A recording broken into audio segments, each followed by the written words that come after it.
Financial year 25-26 के लिए income tax return filing का पीरियड चल रहा है। बहुत सारे पर्सन्स अपने इनकम टैक्स रिटर्न फाइल कर रहे हैं। इनकम टैक्स रिटर्न फाइलिंग की जो ड्यू डेट है वो है सर 31 जुलाई 2026। इनकम टैक्स रिटर्न फाइलिंग करते समय इनकम टैक्स रिटर्न को चूज करना सबसे इंपॉर्टेंट पार्ट होता है। अलग अलग इनकम के हिसाब से अलग अलग इनकम टैक्स रिटर्न होते हैं। बहुत सारे पर्सन्स के सर एक डाउट है, वो डाउट है कि सर मेरी सैलरी इनकम है, अभी जो इनकम टैक्स रिटर्न फाइल हो रहे हैं वो सैलरी के हो रहे हैं, मेरी सैलरी इनकम है, सैलरी के साथ साथ में मैं सर थोड़ा बहुत शेयर मार्केट में इन्वेस्ट करता हूं, म्यूचुअल फंड में इन्वेस्ट करता हूं, वहां से अगर मुझे कुछ इनकम हुई है तो उसके लिए अब मुझे कौन सा इनकम टैक्स रिटर्न फाइल करना है। ये मुझे कमेंट आया था और व्हाट्सएप भी आया था। बहुत सारे पर्सन्स के ये डाउट है। आज हम इस डाउट को इस वीडियो के अंदर क्लियर करते हैं। सबसे पहले हम समझते हैं कि सर ITR 1 या फिर ITR 2। देखिए, अगर आपकी कोई सैलरी इनकम है, अगर आपकी सैलरी इनकम है तो सैलरी इनकम्स के लिए नॉर्मली ITR 1 फाइल होता है अगर आपकी इनकम 50 लाख रुपीस तक है। अगर आपकी इनकम 50 लाख रुपीस से क्रॉस कर जाती है तो फिर आप कौन सा रिटर्न फाइल करेंगे सर? ITR 2 फाइल करेंगे। कौन सा रिटर्न फाइल करेंगे? ITR 2 फाइल करेंगे। अब बात करते हैं शेयर मार्केट की इनकम। अगर आपकी शेयर मार्केट से इनकम हो रही है, अब शेयर मार्केट में आपने क्या किया है सबसे पहले उसको कवर करते हैं। अगर आपने इक्विटी शेयर परचेज किया हुआ, क्या किए सर? अगर आपने इक्विटी शेयर परचेज किए हुए हैं, अपने जीरोधा से किए हैं, अपने ग्रो ऐप से किए हैं या फिर किसी भी ऐप से आपने किए हुए जहां पर आपने STT पे किया हुआ है, अब यहां पर आपको यह देखना होगा क्या आपने उस पर इंट्राडे किया हुआ या फिर आपने उस पर डिलीवरी किया हुआ है। ये दो बहुत इंपॉर्टेंट एस्पेक्ट है, ये आपको समझना पहले बहुत जरूरी है। अगर आपने इस पर इंट्राडे किया हुआ है, शेयर मार्केट किया, आपने इंट्राडे किया, चाहे एक भी दिन इंट्राडे किया या फिर 5 दिन आपने इंट्राडे किया, उससे कोई फर्क नहीं पड़ेगा। अगर आपने फाइनेंशियल ईयर 25-26 में एक दिन या एक से ज्यादा दिन अगर आपने इंट्राडे किया तो ये आपका बिजनेस माना जाएगा। और ये आपका बिजनेस माना जाएगा। बिजनेस माना जाएगा तो आपको ITR 3 फाइल करना आपके लिए कंपलसरी हो जाएगा। इसके लिए आपको कौन सा रिटर्न फाइल करना होगा सर? ITR 3। इस बात को ध्यान से समझना। अब बात करते हैं सर डिलीवरी। अगर आपने इंट्राडे के बाद में आप F1O भी आ जाता है, फ्यूचर एंड ऑप्शन में भी अगर आपने इन्वेस्ट किया होगा तो वो भी आपके बिजनेस का पार्ट बन जाएगा और वो आपको ITR 3 फाइल करना होगा। अब बात करते हैं सर डिलीवरी की। डिलीवरी के केसेस में आपने होल्ड कब किया, होल्ड कितने टाइम तक किया था। अगर आपने फाइनेंशियल ईयर 25-26 में ही आपने परचेज किया था और उसी ईयर में अगर आपने उसको सेल कर दिया तो ये आपका क्या बन गया सर? शॉर्ट टर्म बन गया। क्या बन गया sir? Short term. Short term cell हो गया, यानी कि शॉर्ट टर्म एसेट हो गई।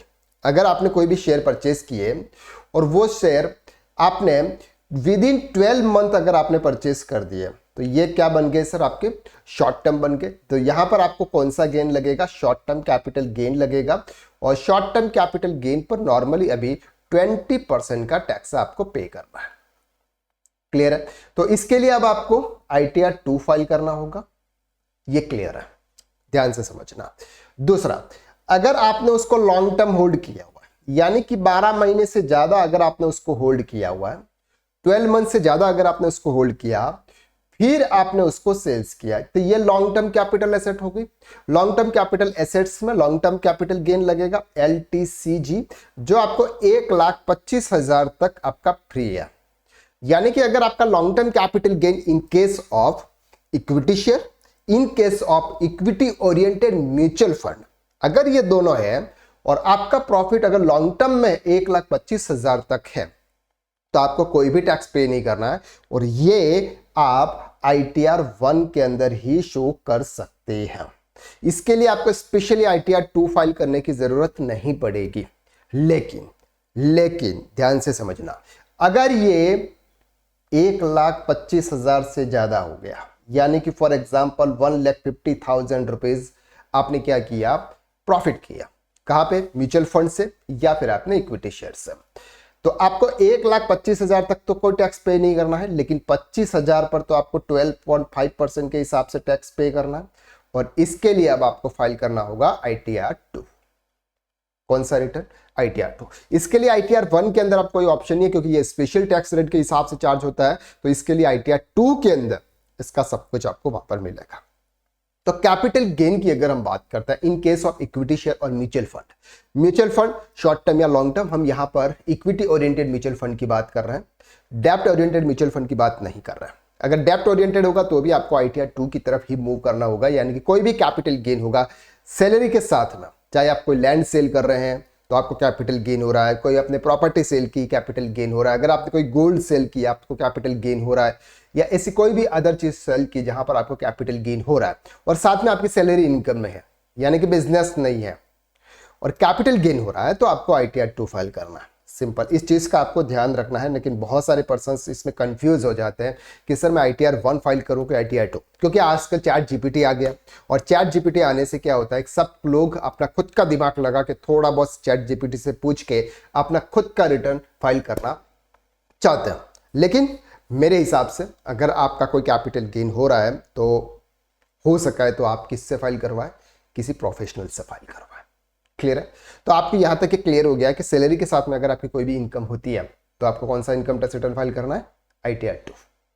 1,25,000 तक long term capital gain on equity share in case of equity share in case of equity oriented mutual fund, तो आप ITR 1 में डिटेल प्रोवाइड कर सकते हो, क्योंकि उस पर आपको कोई भी कैपिटल गेन नहीं लग रहा है, यानी कि कोई भी टैक्स चार्ज आपके ऊपर नहीं हो रहा है। लेकिन शॉर्ट टर्म है या फिर 1,25,000 से ज्यादा है तो फिर आपको ITR 2 की तरफ मूव करना है। क्लियर हो गया? चल, तो आज के लिए बस इतना। इसी तरह के रिलेटेड वीडियोस पाने के लिए चैनल को सब्सक्राइब करें और वीडियो पसंद आए तो वीडियो को आप लाइक जरूर करना। चलिए मिलते हैं नेक्स्ट वीडियो में, तब तक के लिए bye bye, thank you so much.